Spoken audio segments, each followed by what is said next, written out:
I want the teams in our division to be as bad as possible. So, no, I'm not. That's how I see it. And the way they're playing, it's exciting. Yes, there's going to be I'm sure some great matchups down the road, and CJ's he's playing lights out. But no, I mean, I wouldn't prefer that. I'd prefer if, the guys in our division didn't have good quarterbacks. It'd be better for us.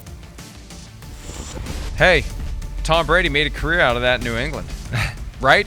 2002. Sure. The year that they reshuffled and got the Colts out of the AFC East. Yeah, right. And cleared the path for no Peyton Manning, Tom Brady twice a year. Think about that. Yeah, if they sure. don't reshuffle that, right. they got to play each other twice a year. Right. Like Trevor Lawrence and C.J. Stroud have to play each other twice a year. And, those matchups were great because they were running different divisions, and they ended up in the playoffs against each other on a regular basis. Right. So there's something to be said for being the best team in a bad division because you fatten up your record and you engineer the postseason road through your building. Exactly if right. You can, 49ers you in the can 80s count on did a 5 lot or of 6 that. wins every year. Yeah, right. It is. It's a big advantage that way. And I mean, hey, listen, the way it's shaping up, the AFC South, Trevor Lawrence, don't worry, that's not going to happen to you. Right? I mean, we know the Colts look like they're on the up and up, and of course Anthony Richardson and with Houston and C.J. Stroud, everything they have there, phenomenal. Can't say enough about him and what he does. It was an awesome game to watch. I mean, it wasn't Eagles-Bills type of watch, but it still was a lot of fun. A lot of big plays with both quarterbacks. Thought Jacksonville was the better team on the football field throughout the day. The thing I loved about what the Jaguars did, I think more than anything, Mike, was I had kind of said this to you last Monday when we were kind of breaking down the Jaguars. Hey, the Jaguars offense, I like it, but there's some element that's missing. They got to find a way to make some big plays to take people off the meat and potatoes of their offense a little bit. And I felt like that's what they did a little bit yesterday. Was attack down the field a little bit more instead of, play after play of trying to find the 8 and the 10-yard completion. And we know Trevor Lawrence can do that just like you see there. Evan Ingram, laser over the middle, But, you start to, 12, 15-yard crosser off the back foot. It just opens up the field for them. And they have too many weapons to play conservatively or, try to always capitalize on the intermediate to short passing game. Ridley, Kirk, Evan Ingram are dangerous. And then you got a quarterback that's dangerous that can make those type of plays right there. So I think that was the encouraging thing for the Jaguars. They stayed balanced. They didn't run the ball well yesterday, but they were patient with it so they could keep throwing the ball and attack that Texans defense, which is pretty damn good. And it was a big win for Jacksonville, certainly, because the Texans are good. It's not like just like, they went on some hot streak and, they got a little bit lucky here. No, I think they're a team I misevaluated early on in the football season. Everybody did. Fast, right. And what they're doing on offense is damn special. They were the first team out. Right. Who's the one team in the AFC that has no chance to make it to the playoffs? Right. The Texans. Right. Who's number 2? The Raiders, maybe. But yes, the Texans. They got no shot. Everybody said it. It's not just us. Yeah. Everybody said it. Sure. Texans against the world.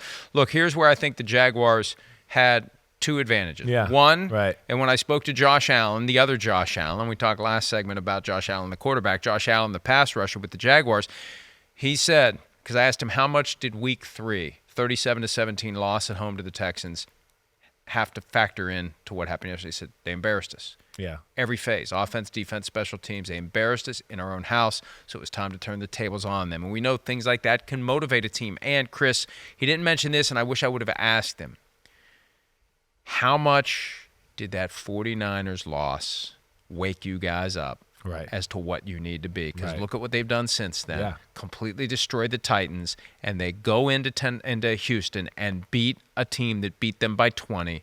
And look, it wasn't a blowout, and it came down to a stoink off of the crossbar, but they went in there and got the win. Huge 2-game swing, asserting dominance in the AFC South. And I just think that, it could have gone one of 2 ways after they lost to the 49ers. That's what we said sitting here 2 weeks ago. It could go one way or the other. They're either going to just crumble or they're going to say, okay, that's what it takes. That's how we go. We talked last segment. You reach a plateau in your career. Which way are we going? Are we going up or are we going down? And they went up. Yeah. I think battle-tested intensity, right? Texans are a team that flies around, plays fast like the 49ers. They're not, of course, the 49ers quite yet, but are trying to develop that same type of mantra of just, physicality, fly around the football field. Jacksonville was the better team on the field throughout the day. 7 for 13 on third downs, almost over 100 yards more in total net yards, right? Now, they did some things I thought in the game that made the game a little closer than what it should have been. The first thing I would start off with is the decision at the end of the first half. They're up 13-7.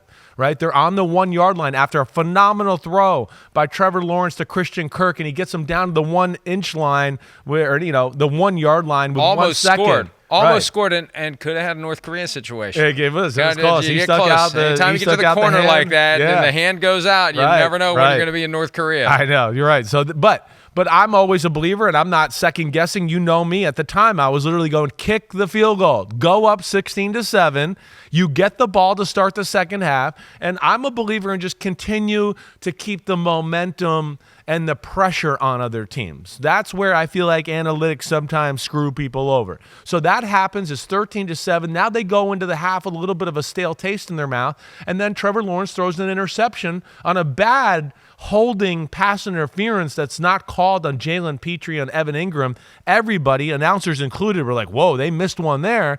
And the Texans go down and take the lead in a game where you felt like, well, they're being outplayed. But here they are. They kind of weathered the storm, and they're winning by a point, 14-13.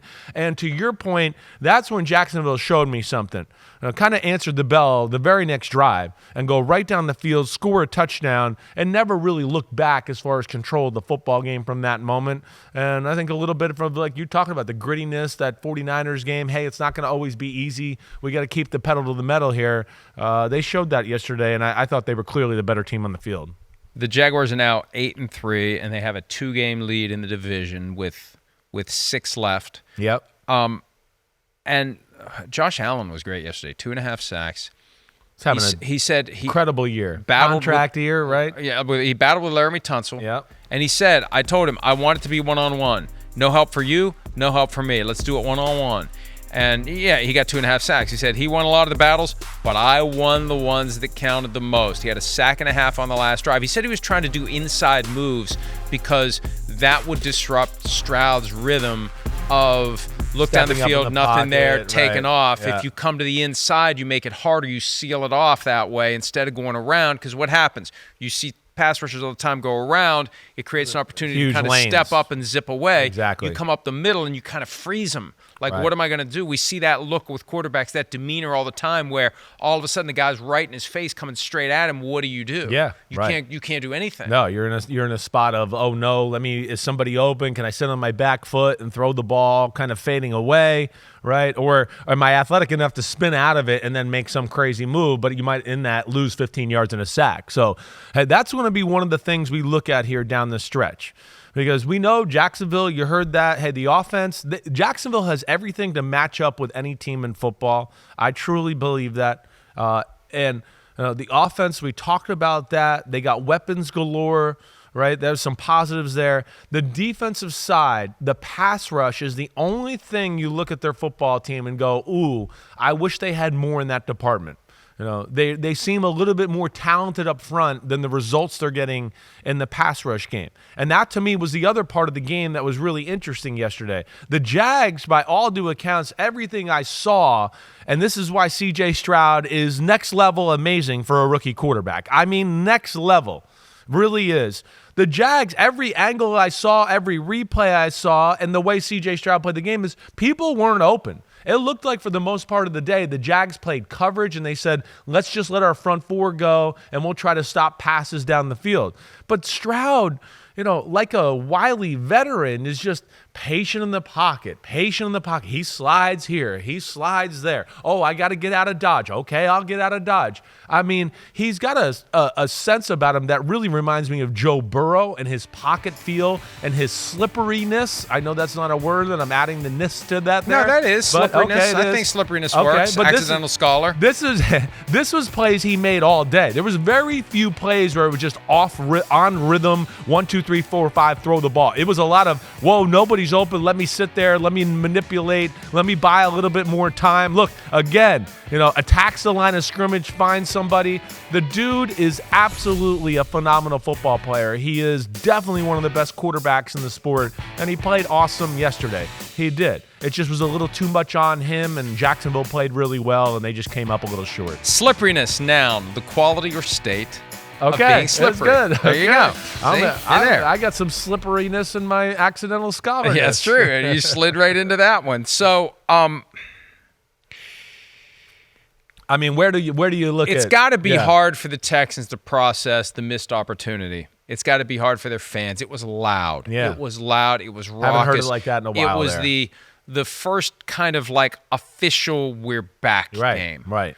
After 4 years of crap, everything they went through with Deshaun Watson, all the Jack Easterby dysfunction. It's so funny when you hear people try to explain what's happened with the Texans. Well, they got rid of Jack Easterby. Right. I mean, all due respect. 3 coaches in 3 years. He came in and had some sort of a spell over Cal McNair and was able to try to take charge of the team without taking charge of the team. One of these, and you see guys do this. You get a big title.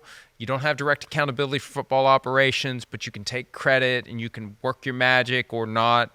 And Cal McNair finally broke out of that spell and said, get this guy out of here. And ever since then, they've been turning it around. But what a draft this year to get C.J. Stroud. And Tank Dell has been awesome, and they're moving in the right direction. D'Amico Ryans is a great coach and still, I think, in the mix for Coach of the Year. Even with that loss yesterday, they get to the playoffs, he's Coach of the Year, because Coach of the Year is always like which coach took his team the farthest beyond the generally accepted expectations going into the season. And the generally accepted expectation was the Texans would be caca. Yeah. And to get to the playoffs, that's it. You get in. That's why Brian Daboll won it last year. Right. Nobody expected anything of the Giants. He takes them to the playoffs. Oh, my God, nobody expected that. So I think it's even more impressive what D'Amico Ryans is doing with these Texans than what Daboll did with the Giants last year. I'm not going to disagree there. I mean, there's a lot of young parts and unproven commodities on their football team. To bring that together in the period of time he has is impressive, and they believe. And they fly around, and they're physical, and I think they're one of the more fun teams to watch in all of football. Their front seven's fast. We're seeing Stingley on the outside. They're, second pick or third pick of the draft from 2 years ago making plays. Of course, the second and third round pick from last year's draft, and Will Anderson and C.J. Stroud have been amazing. Tank Dell is kicking ass, right? They don't even got their Damian Pierce healthy all the way to where they can rely on him. I enjoy watching them. They're one of the most fun teams to watch because of C.J. Stroud, his aggressiveness, the way they call plays. We'll see where it goes, certainly. But they are fun, and mad respect to D'Amico Ryans. Well, we talk all the time, too, about Josh Allen not having help around him. He had Devin Singletary. And Devin Singletary's become pretty damn good with the Texans. The last few weeks, he's taken off. Yeah. The Texans, their O-line pretty healthy. They're a handful on the offensive side of the ball with the way Bobby Slowick calls the game. He stays patient with the run, the way he packages the play action, pass with it, and all of that. They got some things to like without having a premier big time game changing receiver, which I think would be next year's move. To get that with C.J. Stroud, and then you say, watch out for this Houston football team. Yeah, I mean, they are in position to compete and contend for years to come, and I know everybody wants it now. We want it now. We want more. We want it now. And it hurt yesterday for the Texans to lose, but glass is still very more than half full for the Houston Texans and for the Jacksonville Jaguars. Look, the Jaguars still have a chance to take the 1 seed. I'm sure they were rooting like hell against the Ravens last night. They have a showdown with the Ravens coming up later this month. But the Jaguars, Peter King picked them before the season to get the 1 seed in the AFC. And when I first saw it, it's like, yeah, they were good last year, but it's like, oh, wait a minute. Their schedule is very favorable. Yeah. They've got, and, some years that's a factor. They don't play a lot of powerhouse teams. They're in a position where they can rack up the wins, and they don't have to go potentially on the road to Baltimore or Kansas City. You make teams come to see you. Not that they have a tremendous over-the-top home field advantage, but I guarantee you if they have home playoff games, they will. Yeah. That place will be rocking. It will be full. It'll be loud. and the weather will be more favorable for the Jaguars than if they had to go to Buffalo or Kansas City or Baltimore or Pittsburgh or wherever in January. No, your point about the favorable schedule is real. You kind of look at it right there and you go, well, the Bengals know Joe Burrow. They're better than the Bengals. The Browns, the quarterback situation, it's kind of about, hey, manage the Browns defense and don't let that ruin you. That's certainly a game they can win. You look at the Ravens game as being the one to be is the most toss-up game of all they have. And I know the Browns, I'm certainly not trying to disrespect them, but when you get into the last 3 games of the year, the Buccaneers, the Panthers, and the Titans, yeah, I certainly think the Jags are a class up from those 3 football teams right there. So they still do have a chance. You're right. Houston Texans, same way. Have a bit of a favorable schedule down the stretch as well. Going to be fun to see. The AFC South popped up out of nowhere here, and we got a 3-team race, and all teams are showing big-time playoff qualities, and, of course, Jacksonville being the best of the group. I was looking last night at the schedules for those teams that are clustered together, but I keep coming back to what we said last segment. Josh Allen, C.J. Stroud, Russell Wilson. It won't surprise me if although you think of it now, how do the Steelers? You're gonna go against your Steelers? You're gonna renegade Steelers?